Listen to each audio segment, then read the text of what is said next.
সামনে আমার অবজারভেশন 2026-27 পর্যন্ত একটা অর্থনৈতিক মন্দা চলতে পারে। বলবে কিছু কিছু লোক যে ভবিষ্যৎবাণী করতে যাওয়া, এটা ভবিষ্যৎবাণী নয়। আপনি বর্তমান সম্পর্কে খবর রাখেন না বলেই বর্তমানকে আপনার ভবিষ্যৎ মনে হচ্ছে। আমাদের অনারেবল মিনিস্টার যারা আছেন ওদেরকে জিজ্ঞাসা করেন, তাদেরকে জিজ্ঞাসা করেন, তারাও বলছেন যে 2023 সাল থেকে 26 সাল খাদ্য মন্দার মতো যান। দেখেন নাই, তারা এই কথা বলছেন কারণ তারা বুঝতে পারছেন ওয়ার্ল্ডের অবস্থা ভালো না। এখানে একটা সলিউশন বলছে, ইচ্ছা হলে আপনি গ্রহণ করতে পারেন, ইচ্ছা হলে নাও করতে পারেন। আমার তো চাপিয়ে দেওয়ার কোনো ক্ষমতা নাই। ফাযাক্কির ইন্নামা আনতা মুযাক্কির, আপনি শুধু উপদেশদাতা। লাস্তা আলাইহিম বিমুসাইতির, আপনি কারো প্রতি দারোগা নন। কি উপদেশ? এই যে জাকাত, যেটা জাকাত, আমাদের জাকাত যেটা আছে, এটাকে একটু বড় পরিসরে কালেক্ট করার চেষ্টা করতে হবে। করে যদি আমরা সুষ্ঠু বন্টন করতে পারি গরিবদের মাঝখানে, ইনশাআল্লাহ কেউ খাদ্য অভাবে মারা যাবে না ইনশাআল্লাহ। আল্লাহ পাক আমাদেরকে বোঝার তৌফিক দান। এর পাশাপাশি তারা যেটা বলেছেন, ইকোনমিক সেকশনের লিডার যারা আছে তারা যেটা বলছেন এটা ঠিক বলছেন। তারা বলছেন কৃষিভিত্তিক অর্থনীতির কথা বলছেন, এটার সাথে আমি 100% একমত। কারণ আল্লাহ পাকের কোরআন, এই কোরআনের মধ্যে বেশিরভাগ যে অর্থনীতির কথা এসেছে তা হচ্ছে কৃষিভিত্তিক অর্থনীতি। এটা কি জানেন? হয়তো জানেন না। কোরআনে যত ইকোনমিক সিস্টেমের কথা আসছে তার মধ্যে সবচেয়ে বেশি এসেছে কৃষিভিত্তিক অর্থনীতির কথা, তারপর ব্যবসা এবং যাকাত। অতএব তারা ঠিকই বলেছেন, দেশের যারা ইকোনমিক সেকশনে গবেষণা করছেন তারা ঠিক কথাই বলেছেন যে কৃষিভিত্তিক অর্থনীতি হচ্ছে আমাদের অর্থনৈতিক মন্দা দূর করার অন্যতম উপায়। ঠিক বলেছেন, আমি একমত। তো যাকাত যেটা কথা বলছিলাম, বাম দিকে যাকাত আসবে, তো যাকাত আমরা দিব তো ইনশাল্লাহ ভাই।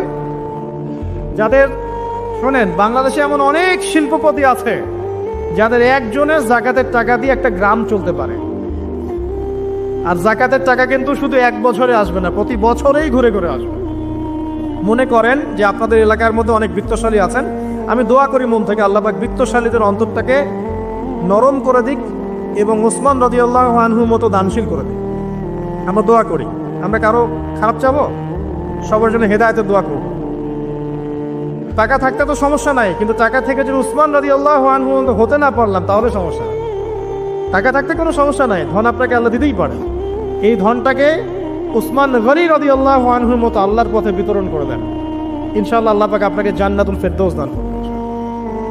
তো অনুরোধ থাকবে, দেখেন আপনারা যদি একটা এলাকার যাকাত কালেক্ট করতে পারেন, মনে করেন কথার কথা এখানে কিছু মেয়ে আছে যারা খারাপ পথে পা বাড়িয়েছে, আমার কথা বুঝতে পারছেন? আচ্ছা, এরকম পল্লী অনেক জায়গায় আছে না? এক বছরের যাকাতের টাকা দিয়ে সমস্ত যৌন পল্লীর মেয়েদেরকে কাজ দেওয়া সম্ভব, কর্মে আনা সম্ভব। ওদেরকে কাজের ব্যবস্থা করে দেন, ওরা কাজ করবে না ইনশাআল্লাহ। কোনো মেয়ে এই কাজ করতে চায় না, আমার মত। কোনো মেয়ে চায় না যে ইজ্জত বিক্রি করে খাবো, কোনো মেয়ে চাবে? কখনো চাবে না। ওকে আপনি ভালো কাজের ব্যবস্থা করে দেন, এই যাকাতের টাকা দিয়ে দেখবেন ইনশাআল্লাহ সে ওই খারাপ পথ ছেড়ে দিয়েছে। অনেক দেখবেন দরিদ্র মানুষ আছে যে পড়াশোনা করার কোনো সুযোগ নাই, টাকা পয়সা নাই, পড়াশোনা করতে চায় কিন্তু টাকা পয়সা নাই, দিনের জ্ঞান অর্জন করতে চায়, দেশকে কিছু দিতে চায়, টাকা নাই। তাকে আমরা হেল্প করতে পারি না? পারি। অনেক মানুষ আছে মাদক দ্রব্য বিক্রি করছে, তাকে বুঝান, দিনের হেদায়েত দেন, যে ভাই আমি তোমাকে আরো ভালো চাকরি দিব, ভালো ব্যবসা দিব, তুমি ছাড়বা কিনা? বলবো আমি ছেড়ে দেবো ইনশাআল্লাহ। বুঝালে ছেড়ে দেবে ইনশাআল্লাহ। এই যে মেগা প্রজেক্ট যেটা কথা বলি আমরা, আত্ম উন্নয়নমূলক বলেন, যুব উন্নয়নমূলক বলেন, বা কান্ট্রি ডেভেলপমেন্টের কথা বলেন, এখানে যাকাত একটা বড় শক্তি হতে পারে। তবে এটাকে সুষ্ঠুভাবে কালেক্ট করতে হবে এবং যাকাতের যে 8টা খাত আছে এই খাতগুলোকে সুষ্ঠুভাবে বন্টন করতে হবে। অমুসলিমদেরকেও যাকাত দেওয়া যায়, জানেন?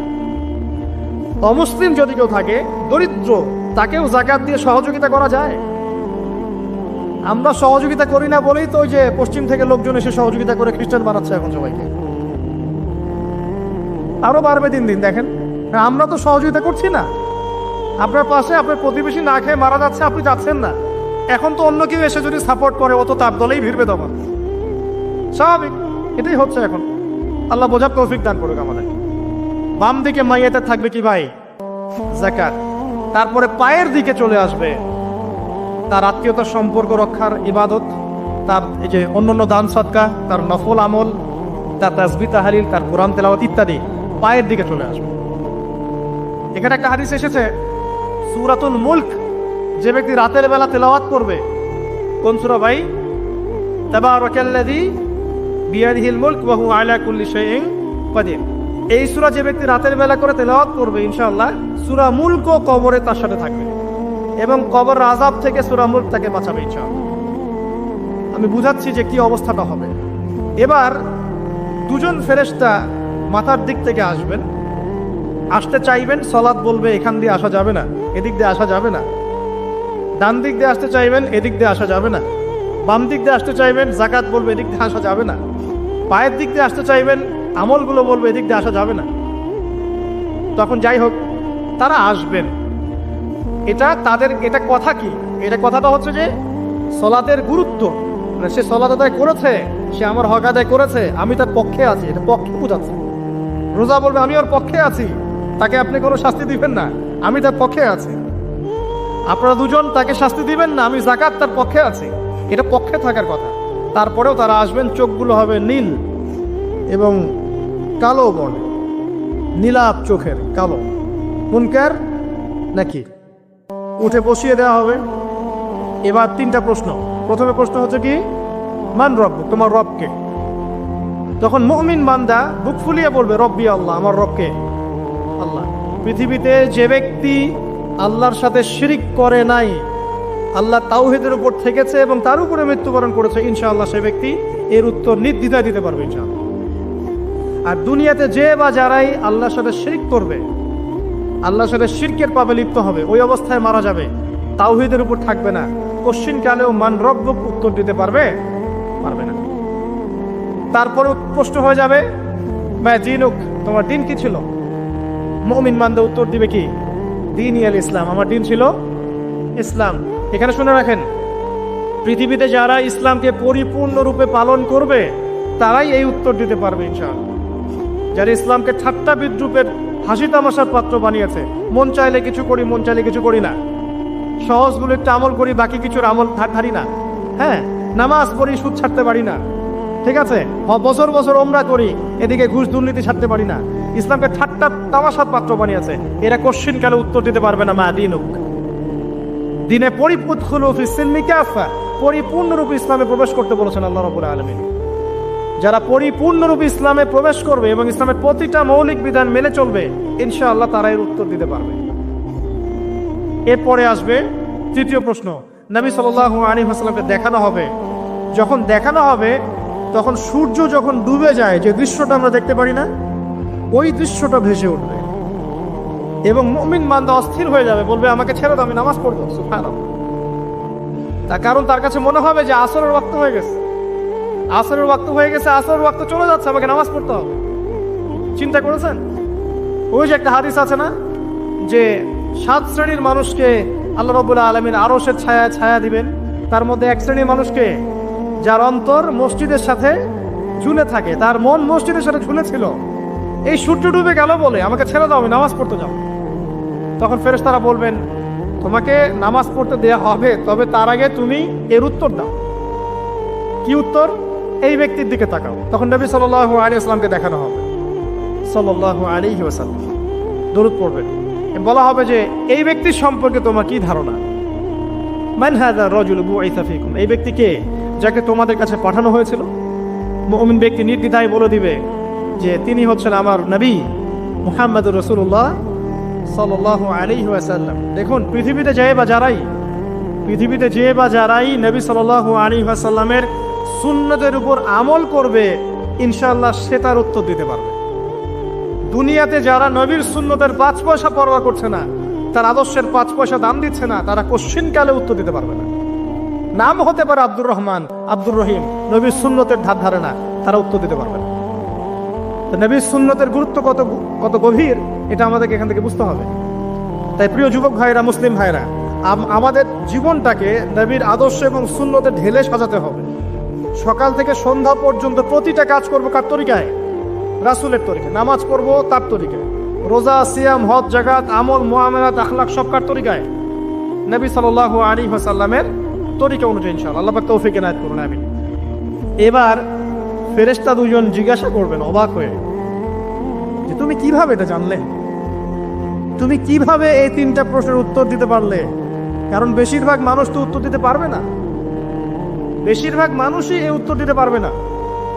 কারণ কিয়ামতের মাঠে 1999 জন মানুষ জাহান্নামে যাবে। নাউজুবিল্লাহ। তো এটা কঠিন পরীক্ষা। আল্লাহ রাসূল সাল্লাল্লাহু আলাইহি ওয়াসাল্লাম বলেছেন যে নিশ্চয়ই তোমাদেরকে এখানে পরীক্ষায় ফেলা হবে, আর তোমরা যদি এই পরীক্ষা জেনে তোমাদের মৃতদেরকে দাফন করা থেকে বিরত না থাকতে, তাহলে আমি তোমাদেরকে শুনিয়ে দিতাম কবরে কেমন পরীক্ষা হয়। মানে যদি আমরা শুনতে পারতাম যে কবরে কেমন পরীক্ষা হয়, আমরা ভয়ে আমাদের মৃতদেরকে দাফন পর্যন্ত করতাম না। এটা নবীজি বলছেন সাল্লাল্লাহু আলাইহি ওয়াসাল্লাম। তাকে জিজ্ঞাসা করা হবে যে তুমি কিভাবে জানলে এটা? বেশিরভাগ মানুষ তো পারে না উত্তর দিতে। তখন সেই ব্যক্তি বলে বসবে, সেই ব্যক্তি বলবে যে করাতু কিতাব আল্লাহ, আমি আল্লাহর কিতাব এই কোরআন পড়েছি। মুমিন বলবে আমি আল্লাহর কোরআন পড়েছি, আমানতু বিহি, আমি এর উপর ঈমান এনেছিলাম, ওয়া সাদ্দাকতু, এবং সত্যায়ন করেছিলাম। সুবহানাল্লাহ। অতএব দুনিয়াতে যারা দ্বীনের জ্ঞান অর্জন করছে না, কোরআন পড়ছে না, হাদিস পড়ছে না, পড়াশোনার চেষ্টা করছে না, জানার চেষ্টা করছে না, কবরে পার পাওয়া ডিফিকাল্ট আছে। এটা একটা অন্যতম প্রশ্ন। আমরা কিন্তু মনে করি 3টা প্রশ্ন হচ্ছে, আসলে প্রশ্ন হচ্ছে কয়টা? 4টা। 3টার পরে আরো একটা এক্সট্রা। কিভাবে জানলে? তো উত্তর দিচ্ছে আমি আল্লাহর কিতাব পড়েছি, ঈমান এনেছি, সত্যায়ন করেছি। সুবহানাল্লাহ। নবী সাল্লাল্লাহু আলাইহি ওয়াসাল্লাম হাদিসের পরের অংশে বলছেন যে যখন কাফের বান্দাকে উঠানো হবে, তখন ডানেও কিছু নাই, বামেও কিছু নাই, সামনে পিছনে কিচ্ছু নাই। মাথার দিক থেকে ফেরেশতারা চলে আসবেন, উঠিয়ে বসানো হবে, প্রশ্ন করা হবে কে তোমার রব? একটাই উত্তর, লা আদরি, আমি জানি না। নাউজুবিল্লাহ। কি তোমার দিন? লা আদরি, আমি জানি না। এই যে আল্লাহর তো খবর নাই, আল্লাহ পাকের বিধান মেনে চলার কোনো খবরই নাই, পরোয়াই নাই। সে জানবে কিভাবে ইসলাম কি জিনিস? সে জানবে কিভাবে আল্লাহ কি জিনিস? ও তো আল্লাহকে চিনেই না। দিব্যি বলে বেড়াচ্ছে মহাবিশ্ব সৃষ্টি হয়েছে বিগ ব্যাং থেকে, আল্লাহ বলে কেউ নাই। মানুষ সৃষ্টি হয়েছে বান্দর থেকে। নাউজুবিল্লাহ। ওই যে ডারউইনের মতবাদ, কি থিওরি অফ এভলিউশন নাকি? হ্যাঁ, তাই তো মনে হয়। অনেক জায়গায় পড়ছি ভাই, ভুলে গেছি। যাই হোক, মানুষ তো আল্লাহকে চিনছে না। এখনো মানুষ মনে করছে যে আল্লাহ বলতে কেউ নাই। এবং এই মুক্ত চিন্তার নামে, বাক স্বাধীনতার নামে নাস্তিকতার যে চর্চাটা বেড়েছে বাংলায়, এটা আশঙ্কাজনক। বড় বড় বিশ্ববিদ্যালয় থেকে পড়ে আসছে, অনেক সময় দেখলাম বড় বিশ্ববিদ্যালয়ের প্রফেসর, সে বলছে যে মহাবিশ্ব বিগ ব্যাং দিয়ে সৃষ্টি হয়েছে, সৃষ্টিকর্তা নাই এখানে কোনো। তো মুসলিম বিজ্ঞানীর একটা কথা বলতেন যে মানুষ বিজ্ঞান সম্পর্কে অল্প জানলে নাস্তিক হয়ে যায়, আর অনেক গভীর জ্ঞান অর্জন করলে আল্লাহর কাছে আত্মসমর্পণ করে। খেয়াল করে দেখবেন, ডক্টর, ইঞ্জিনিয়ার যারা বড় বড় লেভেলে চলে গেছেন, অনেক সিনিয়র, তারা কিন্তু বেশিরভাগ নামাজি দেখবেন, নামাজ পড়ে, দান সদকা করে, সমাজ কল্যাণমূলক কাজ করে। তারা কিন্তু রোগীর সেবা করতে গেলেও বলে যে নামাজ পড়িয়েন, রোজা রাখিয়েন, তারা কিন্তু বলে। অনেক ডক্টর আমি দেখেছি এমন, যারা যত বেশি গবেষণা করে তারা তত বেশি আস্তিক হয়ে যায়। আর টুটাফাটা গবেষণা করলে নাস্তিক হয়ে যাবে। কত প্রশ্ন, ইসলামে এটা কেন, ওইটা কেন, ইসলামে বহুবিবাহ কেন, হ্যাঁ, ইসলামে কি পর্দার বিধান কেন, তারপর ইসলামে এত রেস্ট্রিকশনস, এত বাইন্ডিংস কেন, হ্যাঁ, স্বাধীনতা নাই কেন, কত প্রশ্ন। ইসলামের এগেন্স্টে কত তীর এখন ছোড়া হচ্ছে। তো এই ব্যক্তি কেমন করে উত্তর দিবে যে মাহাদিনুক, তোমার দিন কি? আল্লাহর দিকে কত প্রশ্ন ছোড়া হচ্ছে, কত শিরকের পাপ আমরা করছি, অনেক সময় মুসলিম হয়েও শিরকের পাপ করছি। কিভাবে উত্তর দিবে মান রব্বুক? 3 নাম্বার প্রশ্ন যখন করা হবে, এই ব্যক্তিকে দেখো দেখি, সে বলবে যে আমি জানি না এই ব্যক্তিকে, তবে শুনেছিলাম, মানুষের মুখে শুনেছিলাম, মানুষ যা বলতো আমি তাই বলতাম। মানে সে রাসূল সাল্লাল্লাহু আলাইহি ওয়াসাল্লামের নাম শুনেছিল হয়তোবা, কিন্তু তার সুন্নত বা আদর্শ কখনো মেনে চলে নাই, পারল না। এবার জান্নাতি ব্যক্তি হলে কি হতো? ওই যে সূর্য ডুবছিল যেখানে, তার দৃষ্টির সীমা পর্যন্ত কবরকে প্রশস্ত করে দেওয়া হবে, এবং জান্নাতের একটা দরজা তার কবরে খুলে দেওয়া হবে। এটা কিভাবে করা হবে সেটা আল্লাহ পাক জানেন। এটার ব্যাখ্যা করার জ্ঞান আল্লাহ আমাদেরকে দেন নাই। যেই মানুষের ক্ষুদ্র জ্ঞানে মানুষ ব্যাকটেরিয়া, ভাইরাস নিয়ে গবেষণা করতে হিমশিম খেয়ে যায়, সে মহাবিশ্বের স্রষ্টা নিয়ে কিভাবে গবেষণা করবে? আল্লাহ পাকের অসীম জ্ঞানের সামনে আমার জ্ঞান কি? খুবই ক্ষুদ্র। একটা হাদিসে এসেছে বুখারী শরীফের মধ্যে, যে একটা মহাসমুদ্রের মধ্যে যদি একটা পাখি 1 ফোঁটা পানি উঠিয়ে নিয়ে যায়, ওই 1 ফোঁটা পানি হচ্ছে মহাবিশ্বের জ্ঞান, আর বাকি পুরো মহাসাগর হচ্ছে আল্লাহ পাকের জ্ঞান। তো আমরা এই ক্ষুদ্র জ্ঞানের মানুষ হয়ে আল্লাহর জ্ঞানকে কেমন করে পেনিট্রেট করতে পারি? তো আল্লাহ পাক জান্নাতের দরজাগুলো খুলে দিবেন, একটা দরজা খুলে দিবেন, সেখান থেকে বাতাস আসবে, সে জান্নাতের নাজ নেয়ামত উপভোগ করতে থাকবে এবং তার রূহটাকে সবুজ রঙের পাখির আকৃতিতে জান্নাতে রেখে দেওয়া হবে। ইল্লিন মানে ওখানে জান্নাতের নিয়ামত সে পাবে। এটাকে বলা হয় দারুল বারজাখ বা বারজাখের জীবন। জীবন অনেকগুলো, একটা ছিল রুহের জগৎ। রুহের জগতে আমরা সবাই ছিলাম। শোনেন, রুহের জগতে যার সাথে যার বন্ধুত্ব ভালোবাসা গভীর ছিল, দুনিয়াতে তার সাথে তার ভালোবাসা বেশি। এটা হয়তো জানেন না, জানতেন হাদিসটা? রুহের জগতে যদি কখনো আপনার সাথে আমার দেখা হয়ে থাকে, দুনিয়াতে আপনার সাথে আমার দেখা হবে ইনশাআল্লাহ। রুহের জগতে যদি আপনার আমার মধ্যে ঘনিষ্ঠ ভালোবাসা থেকে থাকে, এখানেও ভালোবাসা হয়ে যাবে ইনশাআল্লাহ। এটা বলে আমি আবার তোমাদের বয়ফ্রেন্ড গার্লফ্রেন্ড ভালোবাসা বুঝাই নাই, ওই ভালোবাসার কথা বলি নাই। আবার রুহের জগতে বিদ্বেষ, এখানেও দেখবেন বিদ্বেষ। ওটা একটা জগৎ ছিল যেখানে আল্লাহ পাক সমস্ত আদম সন্তানকে সৃষ্টি করে তাদের রুহটাকে রেখেছিলেন এবং ওয়াদা নিয়েছেন। কি ওয়াদা? আল্লাহ পাক বলেছিলেন আলাস্তু বিরব্বিকুম, সূরা আরাফের 182 নম্বর আয়াত পড়ে দেখবেন, 182 নম্বর আয়াত। আল্লাহ পাক বলেছিলেন যে আমি ওয়াদা নিয়েছিলাম, আলাস্তু বিরব্বিকুম, আমি কি তোমাদের রব নই? আমরা সবাই বলেছিলাম বেলা ইয়া রব্বি, অবশ্যই আপনি আমাদের রব। দুনিয়াতে এসে আমরা ভুলে গেছি। এই ভুলে যাওয়াটা মনে করায় দেওয়ার জন্য আল্লাহ পাক আসমানে কিতাব নাজিল করেন, নবী রাসূল পাঠান, আমাদের কান পর্যন্ত ইসলামের দাওয়াত পৌঁছে দেন, যাতে আমরা মনে করতে পারি। এবার আসেন রুহের জগতে পর আসলাম এই যে দুনিয়ার জগৎ, দারুদ দুনিয়া। দুনিয়ার মধ্যে আছি হয়তো 50, 60, 70, 100 বছর হাইয়েস্ট। এরপর যাবে দারুল বারজাখ, বারজাখের জগৎ। পাপী ব্যক্তি হলে জাহান্নামের দরজা খুলে দেওয়া হবে আর জাহান্নামের সে আযাব ভোগ করতে থাকবে, এবং পুণ্যবান ব্যক্তি হলে জান্নাতের দরজা খুলে দেওয়া হবে এবং এর নাজ নেয়ামত সে ভোগ করতে থাকবে। তখন তাকে বলা হবে এটা জান্নাতের সেই জায়গা যেখানে তুমি থাকবে। এটা দেখার সাথে সাথে, শোনার সাথে সাথে তার যে খুশি উৎফুল্লতা আরো অনেক বেড়ে যাবে। এবং সে কি করবে জানেন? সে পৃথিবীতে ফিরে আসতে চাইবে। সে বলবে আমাকে আমার পরিবারবর্গকে জানাতে দেন, আমাকে আমার পরিবারবর্গকে জানাতে দেন যে আমি ভালো আছি। তখন ফেরেশতারা তাকে বলবেন যে এটা সম্ভব না, তোমার এবং তাদের মাঝে দারুল বারজাখ আছে, তুমি এটা ভেদ করে যেতে পারবে না। তখন তার আত্মাটাকে ইল্লিনে দেওয়া হবে, একটা সবুজ পাখির আকৃতিতে জান্নাতে ঘুরে বেড়াবে ইনশাআল্লাহ। আর যদি জাহান্নামী হয় তাহলে যে বললাম দরজা খুলে যাবে, জাহান্নামের মর্মান্তিক আযাব তার দিকে আসতে থাকবে। কবর সংকুচিত হয়ে আসবে এমন ভাবে যাতে তার বাম পাজর ডান পাজরের ভিতরে এইভাবে ঢুকে যাবে। নাউযুবিল্লাহ। এই আযাব চলতে থাকবে ইলা ইয়াউমি ইউবআসুন, পুনরুত্থানের দিন পর্যন্ত। এখন এই যে হাদিসটা আপনারা শুনলেন, এই হাদিসটা ব্যক্তি কেন্দ্রিক নয় কি? এখানে তিনটা বিষয় আপনাকে ফোকাস করতে হবে আমাদেরকে। এক, তাওহীদ, আল্লাহ পাকের তাওহীদ। দুই, রিসালাত, রাসূলুল্লাহ সাল্লাল্লাহু আলাইহি ওয়াসাল্লামের রিসালাত। এবং আখিরাত, পরকাল। এই তিনটা বিষয় খুব স্বল্প কথায় বলছি। দেখুন, তাওহীদ কি? আল্লাহ পাকের একত্ববাদ। এক আল্লাহকে আপনি সৃষ্টিকর্তা মানবেন, রিজিক দাতা মানবেন, পালন কর্তা মানবেন, সন্তান দাতা, ভালো মন্দের মালিক, সমস্ত কিছুর মালিককে আল্লাহ। আল্লাহ আল্লাহ আমাকে বাঁচিয়ে রেখেছেন, আল্লাহ আমাকে মৃত্যু দিবেন, আল্লাহ আমাকে রিজিক দেন, আল্লাহ আমাকে সন্তান দিবেন, আল্লাহ আমার ভালোর মালিক, আল্লাহ মন্দের মালিক, আল্লাহ সমস্ত কিছুর মালিক।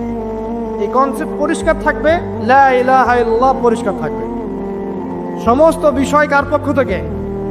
আল্লাহর পক্ষ থেকে। তাওহীদ, সংক্ষিপ্ত কথায় বললাম তাওহীদ। এর মধ্যে তিনটা ক্লাসিফিকেশন আছে: রুবুবিয়্যাত, উলুহিয়্যাত, আসমা ও সিফাত। এটা আপনারা কিতাবুত তাওহীদ বই থেকে পড়ে নিয়ে। সংক্ষেপে বলে দেই, রুবুবিয়্যাত আল্লাহ পাকের সমস্ত বিষয়গুলো তার দিকে সম্বন্ধ করা, সৃষ্টিকর্তা, পালনকর্তা, রিজিক দাতা সবকে আল্লাহ। উলুহিয়্যাত কি? দুনিয়াতে এসেছি আল্লাহ পাকেরই দাসত্ব করতে হবে, অন্য কারো দাসত্ব চলবে না, তাওহীদ উলুহিয়্যাত। আসমা ও সিফাত কি? আসমা সিফাত মানে হচ্ছে আল্লাহ পাকের নাম গুণাবলীগুলো আছে। আল্লাহ পাক রহমান, আল্লাহ পাক রহিম, আল্লাহ পাক রাজ্জাক, হ্যাঁ, আল্লাহ পাক গফুর, আল্লাহ পাক শরীদুল ইকাব। সমস্ত গুণাবলী কার? আল্লাহ। এই হলো আসমা ও সিফাত। আল্লাহ পাক যেমন, আল্লাহ পাক তেমন, আল্লাহ পাক নিজের মতো, কারোর সাথে তুলনীয় নন। আল্লাহু আহাদ, একক। আল্লাহুস সামাদ, তিনি অমুখাপেক্ষী। লাম ইয়ালিদ ওয়া লাম ইউলাদ তিনি জন্ম দেননি, জন্মিতও নন, ওয়ালাম ইয়াকুল লাহু কুফুয়ান আহাদ, তার সমতুল্য আর কিছুই নাই। আল্লাহ থেকে সবকিছু হয়, এটাই হলো তাওহীদ। এখন এর অপোজিশন কি? শিরক। তাওহীদের বিরুদ্ধে গেলে কি হয়ে যাবে? শিরক। কেউ যদি মনে করে যে আল্লাহ ছাড়া কেউ আমাকে জীবন দিতে পারে, আল্লাহ ছাড়া কেউ আমাকে মারতে পারে, আল্লাহ ছাড়া কেউ আমাকে রিজিক দিতে পারে, অথবা আল্লাহ ছাড়া কেউ সন্তান দিতে পারে, আল্লাহ ছাড়া অন্য কারো কাছে কেউ যদি দোয়া করে, আল্লাহ ছাড়া অন্য কারো জন্য নজর মানত করে, আল্লাহ ছাড়া অন্য কারো নামে কসম খায়, আল্লাহর হালালকে হারাম করে দেয়, আল্লাহর হারামকে হালাল করে নেয়, ঠিক আছে? আল্লাহ থেকে শুভ অশুভ আসে না, শুভ আল্লাহর পক্ষ থেকে আসে, অশুভ শয়তানের পক্ষ থেকে আসে, এমনও যদি কেউ মনে করে, শুভ অশুভ দুটোই আল্লাহর পক্ষ থেকে আসে, কিন্তু কেউ যদি মনে করে না শুভগুলো আল্লাহর পক্ষ থেকে, অশুভগুলো শয়তানের পক্ষ থেকে, এমনও যদি মনে করে, শিরক হয়ে যাবে। মুসলিমরা চলাফেরা, মুসলিমরা আল্লাহ ছাড়া অন্য কারো কাছে চাচ্ছে, মুসলিমরা অনেকে কবরে সেজদা করছে, মুসলিমরা অনেকেই মৃত মানুষের কাছে দোয়া করছে, হাতে বালা পরে আছেন, খোলেন না। কেন খোলেন না? ভয়ে যদি আপনার ক্ষতি হয়, শিরক। মুসলিমরা দেখবেন আগুনের সামনে মাথা নত করছে, মুসলিমরা এখন মেডিটেশন করে, ধ্যান করে, মুসলিমরা জিনকে তাবে করতেছে, অনেক সময় দেখা যায় মুসলিমরা জাদু করতেছে, জাদুবিদ্যা, কুফরি কালাম করছে না? করছে, সবই শিরক, সবই শিরক। মুসলিমরা দেখবেন আল্লাহর হালাল যেগুলো আছে এগুলোকে হারাম করে ফেলছে, আবার অনেক সময় আল্লাহর হারামগুলোকে হালাল করে নিচ্ছে। সুদ কি ভাই? এখানে ফরজ, হালাল করে নেওয়া হয়েছে। মদ কি? তোমাদের কাছে তো ওয়াজিব, না খাইলে ঘুম হয় না। তো এই যে আল্লাহ হারামগুলোকে কি করছি আমরা? হালাল করে ফেলি, এটাও শিরক, কুফরি একটা। তো এক কথায় তাওহীদের উপর যারা থাকবে মান রব্বুক উত্তর দিতে পারবে ইনশাআল্লাহ। যারা শিরক করে ফেলবে ওই অবস্থায় মারা যাবে, মান রব্বুক উত্তর দিতে পারবে না। আমার কথা কি বোঝা যাচ্ছে? আমি সহজ করার চেষ্টা করছি কিন্তু হয়তো পারছি না, এটা আমার ব্যর্থতা। এক কথায় যদি আমরা কবরের প্রথম প্রশ্নের উত্তর দিতে চাই তাহলে আমাদেরকে অবশ্যই তাওহীদের উপর থাকতে হবে, শিরকে যাওয়া যাবে না। প্রিয় ভাইরা, শিরকের পাপ থেকে আজকে তওবা করে ফেলবেন। আল্লাহ জেনে না জেনে জীবনে যত শিরক করেছে আল্লাহ মাফ করবেন, আমিন। এবং আগামী দিনগুলোতে শিরকের পাপে লিপ্ত হয় না। প্রিয় ভাইরা, যদি আপনার আমল নামায় আসমান জমিন সমানও পাপ থাকে, শিরকের পাপটুকু না থাকে, আল্লাহ পাক আপনার পুরো পাপ মাফ করতে পারবে ইনশাআল্লাহ। আল্লাহ পাক বলেছেন মেরাজের রাতে নবী সাল্লাল্লাহু আলাইহি ওয়াসাল্লামকে আরশে আজিমের কাছে উঠিয়ে নিয়ে আল্লাহ পাক 3টা ওহী করেছেন। কয়টা ওহী? একটা ছিল 5 ওয়াক্ত নামাজ, ঠিক আছে? 2 নম্বর হচ্ছে সূরা বাকারার শেষের 3টা আয়াত। 3 নম্বর একটা ওয়াদা, একটা প্রতিশ্রুতি। সেটা কি?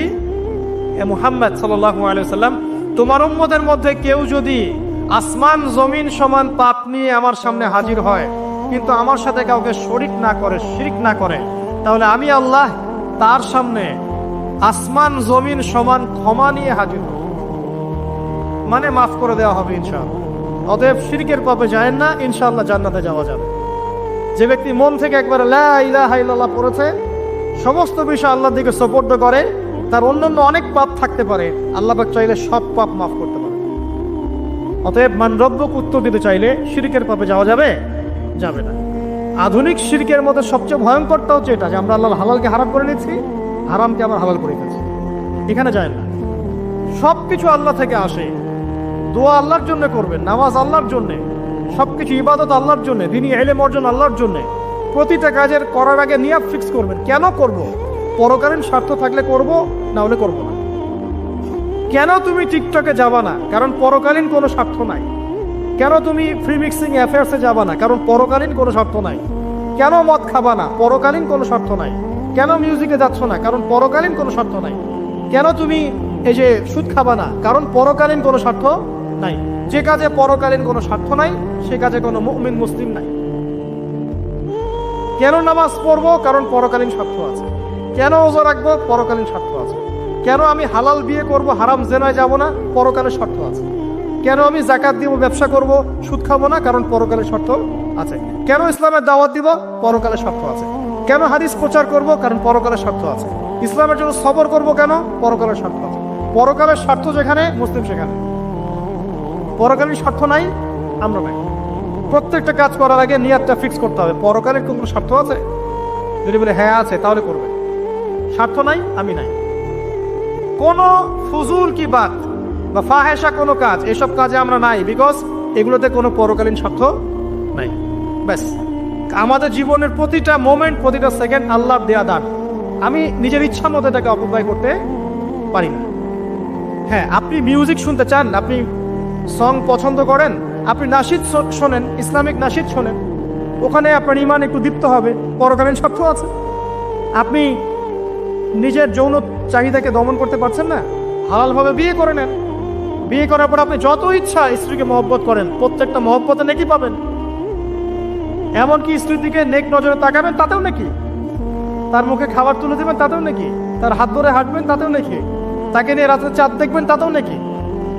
আপনি আপনার নিয়তটাকে চেঞ্জ করেন, কাজের ডাইরেকশন চেঞ্জ করেন। পরকালের স্বার্থ থাকলে করবো, না হলে করবো না।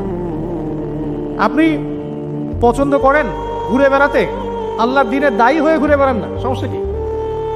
আল্লাহর জমিন ঘুরে দেখেন, এইসব অবান্তর কাজে লিপ্ত না থাকে আল্লাহ পাকের নিদর্শনগুলো ঘুরে দেখেন, আপনার ইমান বাড়বে ইনশাআল্লাহ। আপনার সংস্কৃতি ভালো লাগে, ইসলামিক সংস্কৃতি মেনে চলেন। আপনি কবিতা লিখতে ভালোবাসেন, ইসলামিক কোনো কবিতা লেখেন। আপনি উপন্যাস পড়তে ভালোবাসেন, ইসলামিক কোনো উপন্যাস পড়েন।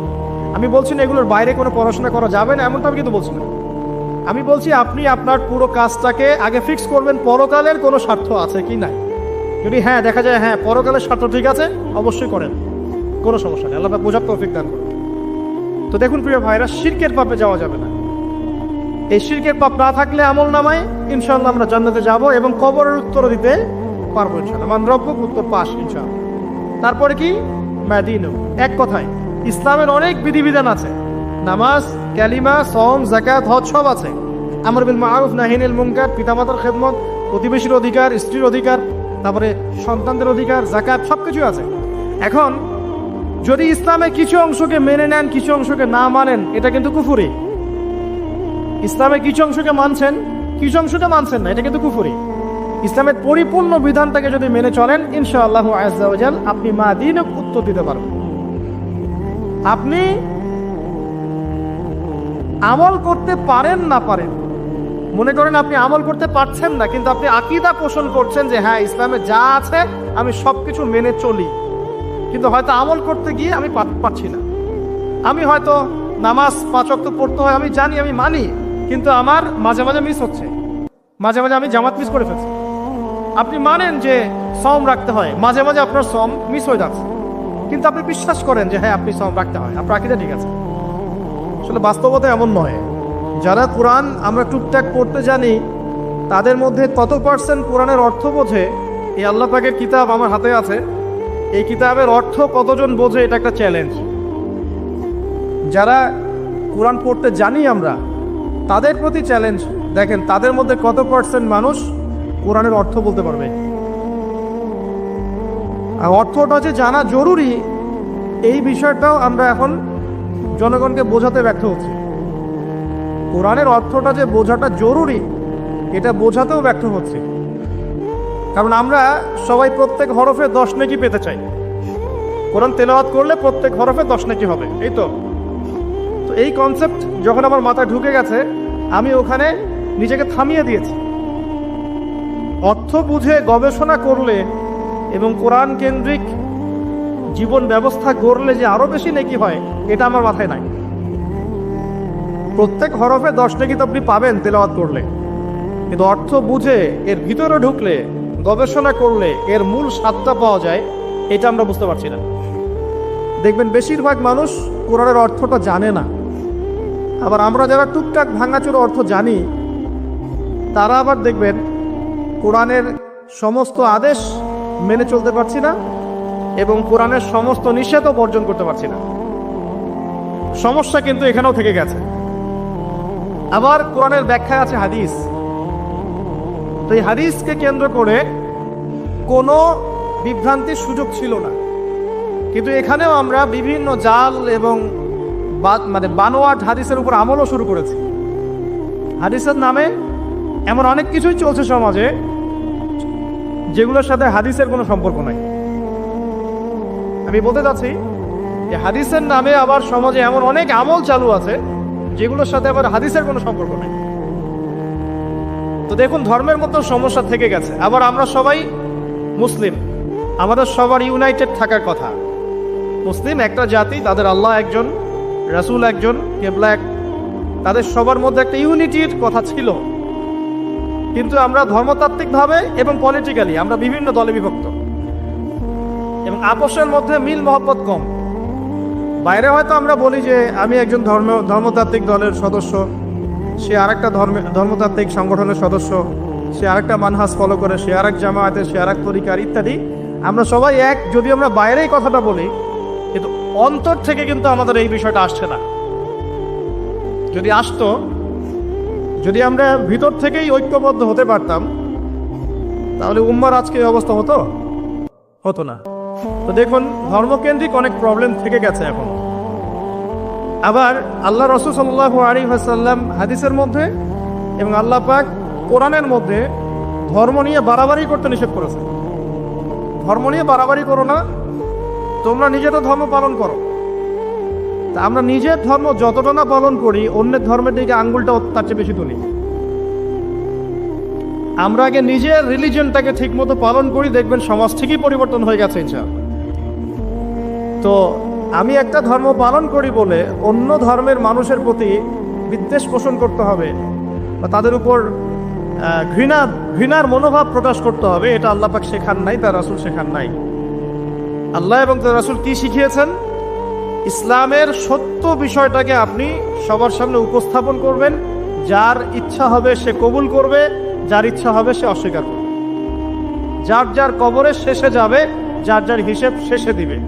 চাপিয়ে দেওয়ার সিস্টেমটা ইসলামের মধ্যে নাই। এখন আসেন, পরিবারের আপনাকে ফেতনা কিছু বললাম। অর্থনীতির জীবনে যাবেন, ব্যবসা বাণিজ্যের মধ্যে যান, দেখেন বেশিরভাগ কালোবাজারি করছে, সিন্ডিকেট করছে, মজুদদার মাপে কম দিচ্ছে, জনগণকে ঠকাচ্ছে, করছে না? ইকোনমিক্যাল ফেতনা। তারপরে আপনি আরো দেখবেন ইকোনমিক সেক্টরে রিবা ভর্তি, সুদ। রিবা মানে কি? সুদ, রিবা দিয়ে ভর্তি। ঘুষ ছাড়া কাজ হচ্ছে না, ঠিক আছে? অন্যের সম্পদ আত্মসাৎ না করলে আমাদের পেটের ভাত হজম হচ্ছে না। ওই যে দুর্নীতি বলেন, ঘুষ বলেন, রিবা বা সুদ বলেন, হ্যাঁ, তারপরে কালো বাজারি বলেন, কালো টাকা সাদা করার টেন্ডেন্সি বলেন, পাচার বলেন, সবগুলো অর্থনৈতিক ফিতনা। এগুলো হচ্ছে কি? অর্থনৈতিক ফিতনা। আর বিশ্বের ফিতনা তো পরে, ওটা তো বলার অপেক্ষা রাখে না। মানে বিশ্বের সবচেয়ে বড় ফিতনা ছিল দ্বিতীয় বিশ্বযুদ্ধ। তার আগে একটা হয়েছে প্রথম বিশ্বযুদ্ধ, যেখানে প্রায় কয়েক কোটি মানুষ মারা গেছে, আর সেকেন্ড ওয়ার্ল্ড ওয়ারে আরো বেশি মানুষ মারা গেছে। তো এখন বিশ্বকে ঠেলে দেওয়া হচ্ছে একটা থার্ড ওয়ার্ল্ড ওয়ারের দিকে। মানে যে কোনো সময় একটা তৃতীয় বিশ্বযুদ্ধের আশঙ্কা করছেন এখনকার যারা মিলিটারি অ্যাফেয়ার্স নিয়ে পড়াশোনা করেন, ওয়ার্ল্ড অ্যাফেয়ার্স নিয়ে পড়াশোনা করেন, তারা এগুলো বলতে পারবেন ভালো। বিশ্বকে একটা খাদ্য মন্দার দিকে ঠেলে দেওয়া হচ্ছে, বিশ্বকে একটা দুর্ভিক্ষের দিকে ঠেলে দেওয়া হচ্ছে। এবং মহামারীর মধ্য দিয়ে অলরেডি কিন্তু আমাদের বিভিন্ন দেশের ইকোনমিক অবস্থা ভালো না। তার উপরে খাদ্য সংকট, তার উপরে যে বৈশ্বিক যুদ্ধগুলো, আমদানি রপ্তানি বন্ধ হয়ে যাচ্ছে, তেল গ্যাসের দাম বেড়ে যাচ্ছে, জনগণ হাহাকার করছে। এই পলিটিক্যাল গ্লোবাল অ্যাফেয়ার্সের ফিতনা এগুলো। তা আপনাকে এই জন্যই প্রথমে একটা কথা বললাম যে ফিতনাময় একটা পরিবেশে একজন মুমিন যার অন্তর্দৃষ্টি আছে, যে কোরআন এবং সুন্নাহ দিয়ে এই বিশ্বের এই রহস্যগুলো উদ্ঘাটন করতে পারে, সে ভালো থাকতে পারে না। তার মনটা সবসময় কিন্তু মানে ব্যাকুল থাকবে যে কিভাবে এইসব সমস্যা থেকে নিজে উত্তরণের পথ খুঁজতে পারি, আর আমার পরিবারকে বাঁচাতে পারি, আর আমার জনগণকে বাঁচাতে পারি। আর যদি আপনি আত্মকেন্দ্রিক হন, স্বার্থপর হন, তাহলে নিজের চটকায় তেল দিবেন, নিজে ভালো থাকলেই বাপের নাম। তো দেখুন, এই জামানার কথাই নবীজি বলছেন সাল্লাল্লাহু আলাইহি ওয়াসাল্লাম, তোমাদের সামনে এমন একটা যুগ আসছে, নবীজি বলছেন জামানা সবরিন, কঠিন জামানা। যে জামানায় ঈমান নিয়ে চলাটা হবে হাতের মধ্যে আগুন নিয়ে চলার মতো। নবীজি বলছেন ওই সময়ে, সাহাবী জিজ্ঞাসা করছেন, ইয়া রাসূলুল্লাহ, আমি ওই সময়ে কি করব? ওই সময় আমি কি করব? আমাকে কি পরামর্শ দিচ্ছেন? নবী সাল্লাল্লাহু আলাইহি ওয়াসাল্লাম বলছেন, হে আমর ইবনে আস, তুমি ওই সময় বাড়িতে অবস্থান করো, বাসায় থাকো, বিনা প্রয়োজনে বাড়ির বাইরে এসো না। ওই সময় তুমি নিজের পাপের জন্য আল্লাহর কাছে ক্রন্দন করতে থাকো, বিনা প্রয়োজনে বাড়ির থেকে বের হয়েও না। আর মানুষের সাথে এত বেশি মেলামেশা করো না, নিজে তোমার আমল তোমার গুনাহ নিয়ে ব্যস্ত থাকো, তোমার পাপের জন্য আল্লাহর কাছে কান্নাকাটি করো, ইনশাল্লাহ তুমি নাজাত পেয়ে যাবে। এটা একটা অপশন। ফিতনাময় পরিবেশে আপনি কিভাবে বাঁচবেন এটা একটা অপশন। আরেকটা হাদিসে কি নবী সাল্লাল্লাহু আলাইহি ওয়াসাল্লাম বলছেন যে যখন এমন ফিতনাময় পরিবেশ আসবে তখন যদি তোমরা এই আমর বিল মারুফ নাহি আনিল মুনকার, সৎ কাজের আদেশ অসৎ কাজের নিষেধ, আমার সুন্নতের উপর অটল থাকতে পারো, তাহলে তোমরা 50 জন শহীদের নেকি পাবে। সাহাবায়ে কেরাম বলছেন, ইয়া রাসূলুল্লাহ আমিনহুম আও মিন্না, তাদের মধ্যে 50 জন নাকি আমাদের মধ্যে 50 জন শহীদ? নবী করিম সাল্লাল্লাহু আলাইহি ওয়াসাল্লাম বলছেন, বাল মিনকুম, বরং তোমাদের মধ্যে 50 জন শহীদ। এটা অপশন নাম্বার 2। এক কি বললাম, আপনি নিজেকে নিয়ে ব্যস্ত থাকেন, বাসায় থাকেন, বিনা প্রয়োজনে বাড়ির থেকে বের হবেন না, মানুষের সাথে কম মেলামেশা করেন এবং নিজের পাপের জন্য আল্লাহর কাছে কান্নাকাটি করেন, নিজের আমল নামা নিয়ে ব্যস্ত থাকেন, ইনশাআল্লাহ নাজাত পাবেন। 2 নাম্বার, যদি আপনার কাছে আরো বেশি যোগ্যতা থাকে এবং আপনি আরো বেশি সাহসী হন এবং আপনি উম্মার দেশের জনগণের কল্যাণ কামনা করেন, তাহলে অন্যদেরকেও এই ফিতনাময় পরিবেশে টিকে থাকার ফর্মুলা বলে দেন। এখানে সবর করেন, আমর বিল মারুফ নাহি আনিল মুনকারের কাজ করেন, আল্লাহ পাক আপনাকে ইনশাআল্লাহ 50 জন শহীদ সাহাবী নেকি দিবেন। আরো অপশন আছে। কি অপশন? ওই যে আসহাবুল কাহফ কি করেছিল, একটা ফিতনাময় পরিবেশ থেকে নিজেরা আস্তে করে সরে গিয়েছে। যখন আপনি পরিবেশকে পরিবর্তন করতে আর পারছেন না, দাওয়াত দিয়েও কোনো কাজ হচ্ছে না, মানুষ কথাও শুনছে না, জুলুম নির্যাতন বাড়তেই আছে, টিকে থাকা মুশকিল, তখন তাদের হিসেবের দায়িত্ব আল্লাহর উপর ছেড়ে দেন, আপনি ওখান থেকে ডিসকানেক্টেড হয়ে যান। এটা একটা অপশন। এই অপশন বেছে নিয়েছিল ইব্রাহিম আলাইহিস সালাম, তার বাবাকে বুঝিয়েছেন, কাজ হয়নি, চলে গেছেন। এই অপশন বেছে নিয়েছিল আসহাবুল কাহফ, সবাইকে বোঝাচ্ছে কাজ হচ্ছে না, তার রাস্তায় করে চলে গিয়ে গুহার মধ্যে রাত কাটানো শুরু করেছে। এমনও হাদিস পড়েছি আমি যে ফিতনাময় পরিবেশে সবচেয়ে সৌভাগ্যবান হবে ওই শ্রেণীর মানুষ যারা দেখা যাবে যে পাহাড়ি কোনো এলাকায় বা দূরবর্তী কোনো জায়গায় বসবাস করছে, যেখানে বৃষ্টিপাত হয়, গরু ছাগল মেষ বকরি এগুলো নিয়ে ওখানে চড়ায়, যখন আজানের সময় হয়, নামাজের ওয়াক্ত হয়, আজান দেয়, নামাজ পড়ে, দুনিয়ার ফিতনা থেকে এরা দূরে আছে, এরা সফল। এমনও হাদিস আছে। হয়তো আপনার কাছে মনে হচ্ছে না এখন ওই যুগ আসে নাই, কিন্তু আমি আপনাকে বলে দেই যে কোরআন এবং সুন্নাহর চোখ দিয়ে যদি আপনি দেখতে শেখেন এবং বর্তমান বিশ্বের প্রেক্ষাপটটা অ্যানালাইসিস করার যোগ্যতা আপনি অর্জন করেন কোরআন সুন্নাহর চোখ দিয়ে, আপনি বুঝতে পারবেন সেই সময় অনেক আগেই চলে এসেছিল। এখন ফিতনা এবং ফাসাদময় এই পরিবেশে আমরা কি করতে পারি, ছোট স্কেলে, বড় স্কেলে না, ছোট স্কেলে। আমি আজকে বড় বিষয় নিয়ে কথা বলতে আসি না, কারণ আমি চিন্তা করলাম যে আসলে প্রথমে যদি ব্যক্তিকেন্দ্রিক বিষয়টা ঠিক না হয়, বড় বিষয় আলোচনা করে কোনো লাভ নাই। আগে ব্যক্তি যদি ঠিক না হয়, বড় বিষয় আলোচনা করে আসলে কোনো লাভ নাই, আপনারা বুঝবেনও না, মাথার উপর দিয়ে চলে যাবে। এখন গ্লোবাল অ্যাফেয়ার্স নিয়ে কথা বলে খুব একটা ফায়দা নাই আপনাদের। এখন ইকোনমিক পুরো এই সুদভিত্তিক সিস্টেম আপনি চেঞ্জ করতে পারবেন না, এবং পুরো যে তাগুতি ব্যবস্থা আপনি চেঞ্জ করতে পারবেন না। আপনি কি করতে পারবেন? আপনি নিজেকে পরিবর্তন করতে পারবেন, আপনার পরিবারকে পরিবর্তন করতে পারবেন। এতটুকু আপনার পক্ষে এখন পর্যন্ত সহজ, ঠিক না? ঠিক কথা। এটা আপনি এখন করতে পারবেন। তো এটার ফর্মুলা কি? ফর্মুলা ঘাটতে গিয়ে আল্লাহ পাক আমার মাথার মধ্যে একটা হাদিস নিয়ে এসে দিলেন। কারণ আমি বিশ্বাস করি যে আপনারা বলছেন মৌলানা আল্লামা, আমি আসলে এমন কিছু নই, এই কথাগুলো আসলে আমার সাথে যায় না। আমি নিতান্তই একজন ছোট মানুষ এবং তালেবে ইলম, জ্ঞানের পথের পথযাত্রী। আর আমি তালেবে ইলম হয়ে থাকতে চাই।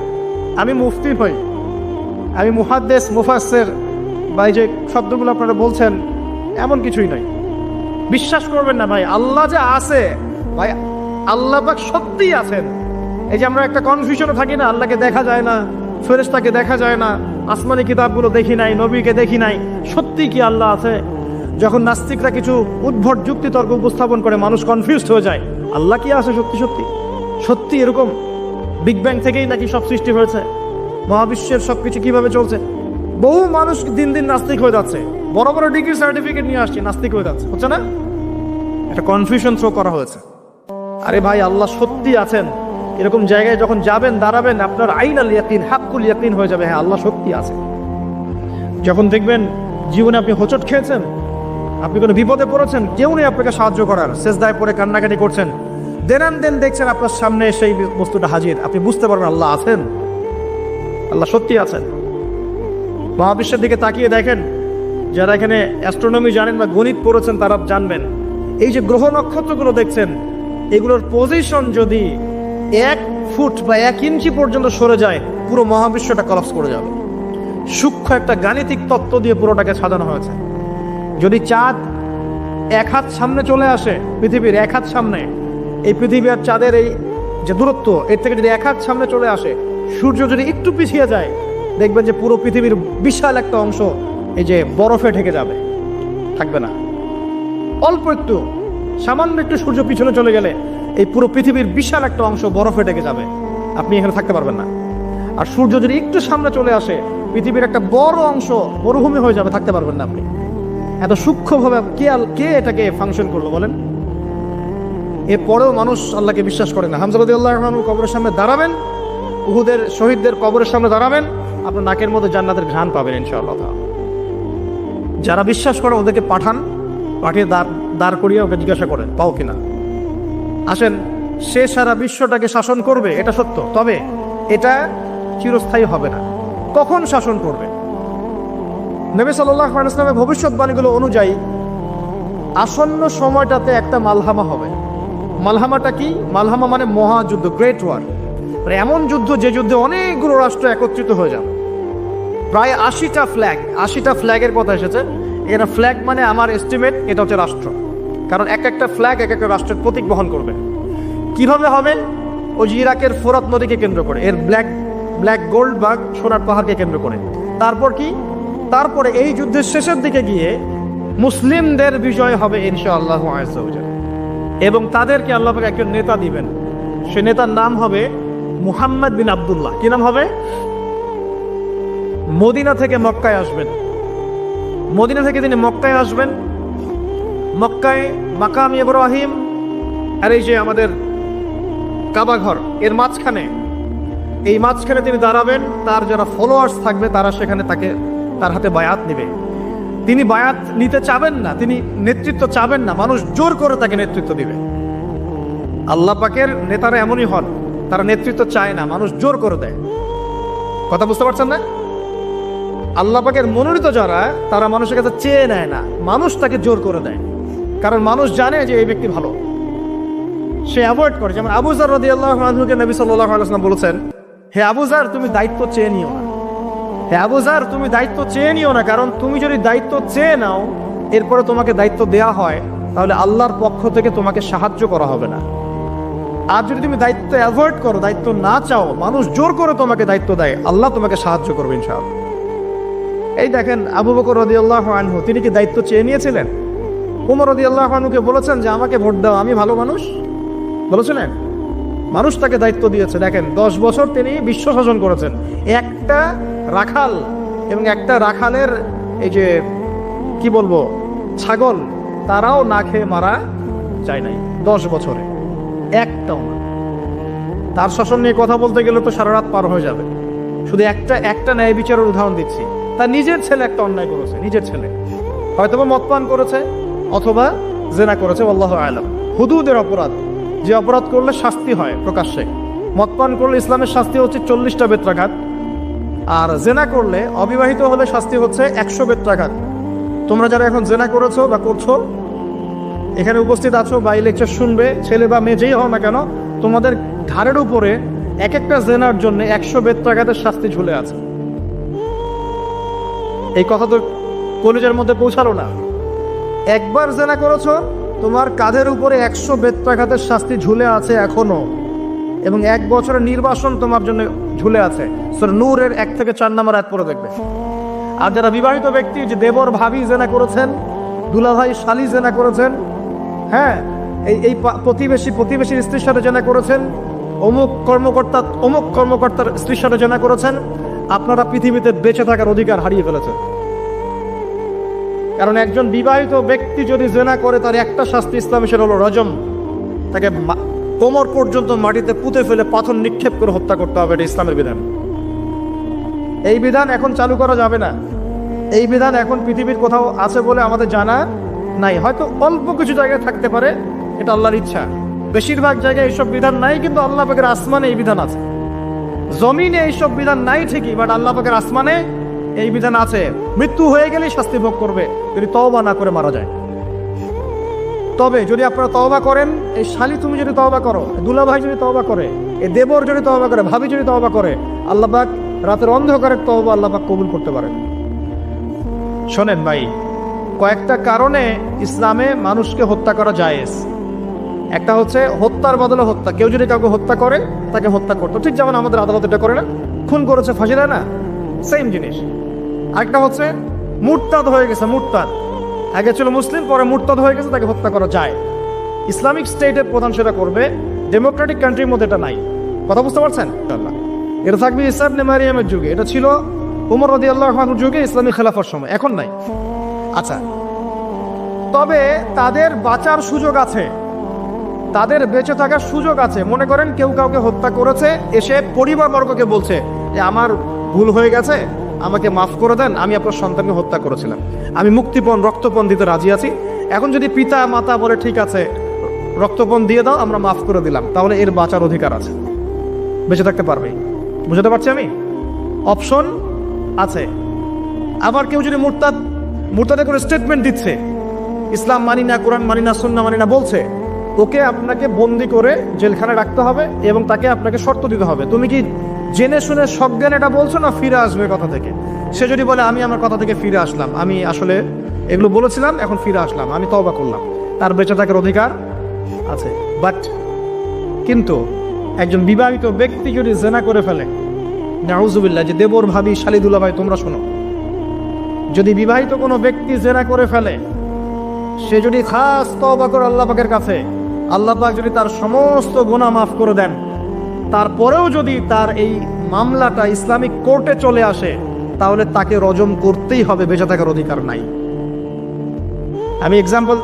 আমি দলিল দিচ্ছি, শোনেন। নবী সাল্লাল্লাহু আলাইহি ওয়াসাল্লামের একজন সাহাবী, মহিলা সাহাবী, তিনি পাপ করে ফেলেছেন। কি করেছেন? জেনা করে ফেলেছেন, বিবাহিত ব্যক্তি ছিলেন। নবীর কাছে এসে বলছেন, ইয়া রাসূলুল্লাহ তাহিরনি, আমাকে পবিত্র করুন, আমি অন্যায় করেছি। নবী সাল্লাল্লাহু আলাইহি ওয়াসাল্লাম বলছেন, মুখ ফিরিয়ে নিচ্ছে, একবার ডান দিকে মুখ ফিরাচ্ছেন, একবার বাম দিকে মুখ ফিরাচ্ছেন। নবী শুনতে যাচ্ছেন না, কারণ এটা কোর্টে চলে আসলেই বিপদ। নবীজি বলছেন, বাসায় যাও, বাসায় যাও, তওবা করো, আল্লাহর কাছে তওবা করো, আল্লাহ মাফ করে দিবে। বাসায় চলে যাও, বাসায় চলে যাও, তওবা করো, আল্লাহ মাফ করে দিবে। সে মহিলা বলছে, না ইয়া রাসূলুল্লাহ, আমি অনেক বড় অন্যায় করেছি, আমাকে পবিত্র করুন। আপনি পবিত্র না করেন তাহলে পরকালে আল্লাহ আমাকে শাস্তি দিবেন, আমাকে পবিত্র করুন। নবী সাল্লাল্লাহু আলাইহি ওয়াসাল্লাম শেষে বলছেন, তুমি কি এমন কোনো কাজ করেছো? সুরমা দানি থেকে সুরমা বের করার সময় আমরা যেভাবে বের করে চোখে দিই, এমন কোনো কাজ কি করেছো? বুঝতে পারছেন? বোঝেন নাই? তোমরা কি ফিডার খাও নাকি? তাহলে সুরমা দানি থেকে সুরমা বের করার সময় আমরা যেভাবে বের করি, তুমি কি এমন কোনো কাজ করেছো? সাহাবী মাথা নাড়িয়ে বলছেন, হ্যাঁ এমন কোনো কাজ করেছে।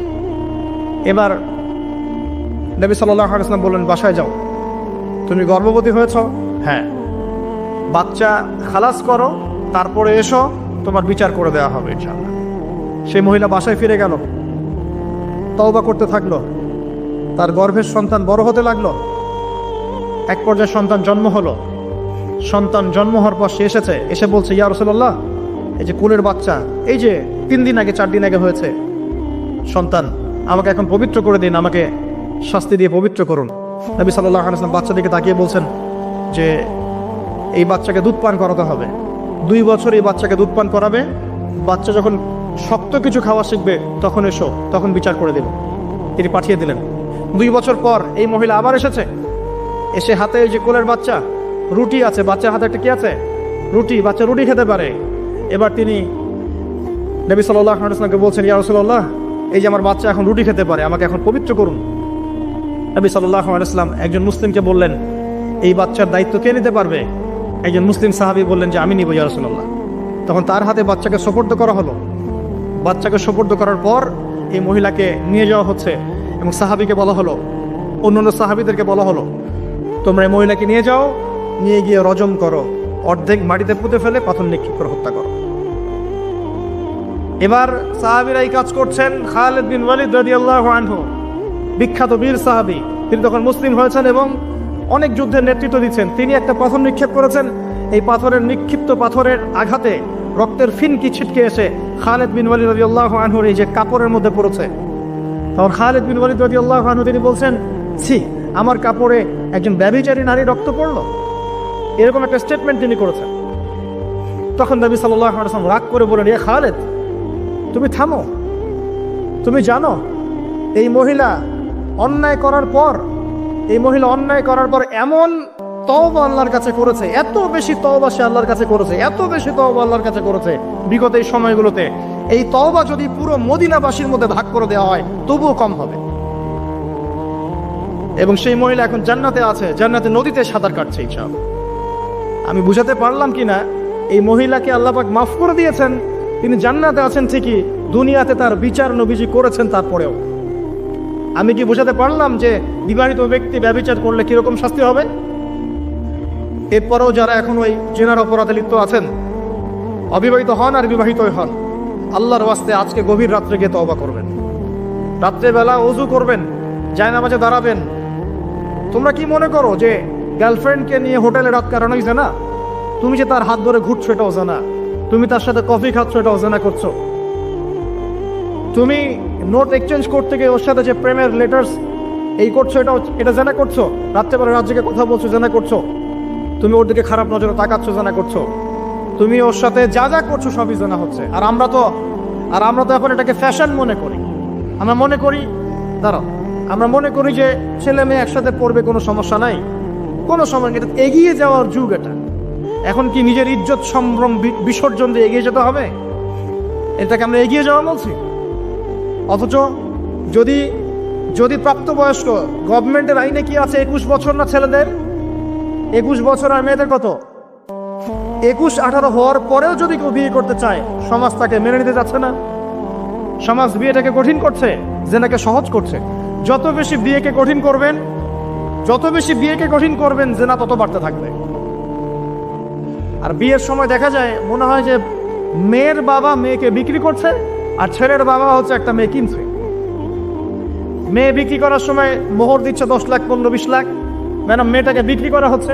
আর ছেলে যে যৌতুক নিবে এবারে নিচ্ছে 10 লাখ 20 লাখ যৌতুক নিচ্ছে এখান থেকে। তো এই যে একটা জাহেলিয়াত চলছে, মানে আইয়ামে জাহিলিয়াত কোথায়? আইয়ামে জাহিলিয়াত তো এখানেই। আমি তো চোখে দেখি এই বিশ্বটা আইয়ামে জাহিলিয়াতের যুগ। কে বলেছে যে আবু জাহেলের যুগটাই আইয়ামে জাহিলিয়াত ছিল? আইয়ামে জাহিলিয়াতে শিরক ছিল, এখনকার বিশ্বে রন্ধ্রে রন্ধ্রে শিরক আছে। আইয়ামে জাহিলিয়াতের মধ্যে সুদ ছিল, সুদ, এখন সারা বিশ্বের রন্ধ্রে রন্ধ্রে সুদ। আইয়ামে জাহিলিয়াতে মাদক ছিল, মাদক, এখনকার দেখেন যে বর্ডার এলাকা না, এগুলা দেখবেন বর্ডার এলাকায় মাদক দিয়ে ভর্তি। শুধু এখানকার সমস্যা না, যে কোনো জায়গার বর্ডারেই সমস্যা। মাদক দ্রব্য খাচ্ছে মুসলিমরাই, সে জানে না একবার মাদক দ্রব্য সেবন করলে 40 দিন নামাজ কবুল হয় না। কেউ যদি মাদক দ্রব্য সেবন করে এবং এই অবস্থায় সে মৃত্যুবরণ করে, রাসূলুল্লাহ সাল্লাল্লাহু আলাইহি ওয়াসাল্লাম বলেছেন তাকে আল্লাহ পাক তিনাতুল খাবাল পান করাবে। সাহাবীরা জিজ্ঞাসা করছেন, তিনাতুল খাবাল কি ইয়া রাসূলুল্লাহ? নবীজি বলছেন এটা জাহান্নামের রক্ত, মাংস, পুজের একটা মিশ্রণ, একটা পানীয়। আমরা কি খেতে চাই? আজকে থেকে তওবা করবেন, কোন রকম মাদক দ্রব্যের সাথে সংশ্লিষ্ট থাকবেন, আল্লাহ পাক হেফাজত করুন, আমিন। আইয়ামে জাহিলিয়াতে মাদক ছিল, এখনো সেটা আছে। গোত্রীয় হানাহানি ছিল, এখনো আছে। আইয়ামে জাহিলিয়াতে নারীর অবমাননা ছিল, এখন অলিতে গলিতে নারীর অবমাননা হচ্ছে। কোথায় মেয়ের স্বাধীনতা, কোথায় মেয়ের ইজ্জতের স্বাধীনতা আছে? একজন বড় ক্ষমতাধর ব্যক্তিও তার স্ত্রীকে রাস্তায় একা ছাড়তে সাহস পাচ্ছেন না এখন, না জানি কি হয়ে যায় রাস্তা ছাড়লে। তাহলে কোথায় নারীর স্বাধীনতা?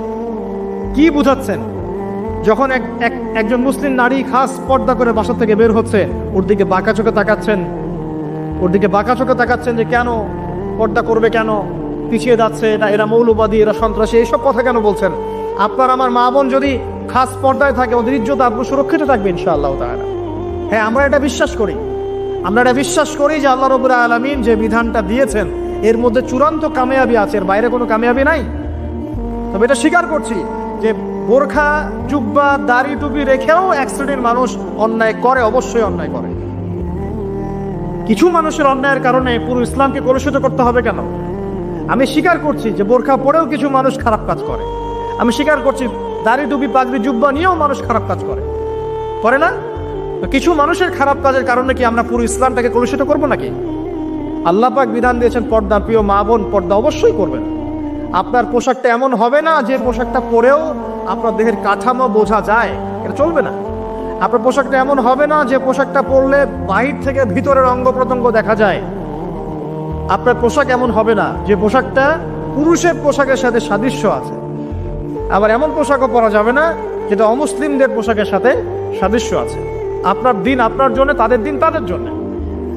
তাকওয়ার পোশাক, এখানে একটা কথা না বললেই নয়।